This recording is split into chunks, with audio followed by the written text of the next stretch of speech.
يا عشائر الأردن يا أبناء الأردن. A former head of the terror group Hamas designating Friday, October 13th, the Day of Jihad, calling on Muslims to take to the streets and deliver a message of anger. عبر الساحات والميادين رسالة غضب أننا مع فلسطين مع غزة. Also urging Muslims in neighboring countries like Jordan, Syria, Lebanon, and Egypt to join the fight against Israel, already a major concern for the West. We're also worried about jihadist groups like in Syria.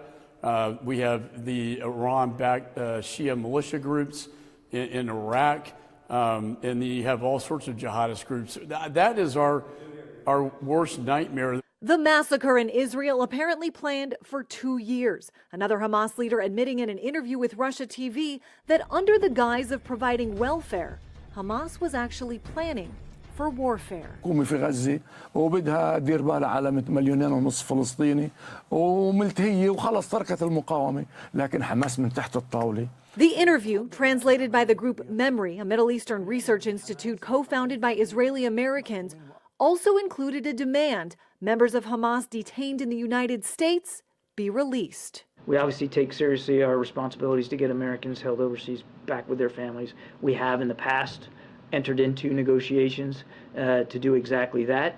And we have not foreclosed any option right now in terms of these particular hostages. These developments come as Israel has pounded Gaza for days, including at places of worship, schools, and refugee camps. Retaliation for what Hamas calls the Al-Aqsa flood operation, the brutal murder of men, women, and children in Israel.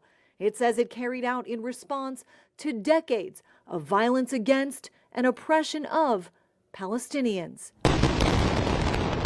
A vicious cycle with no end in sight. I'm Christine Frizzell reporting.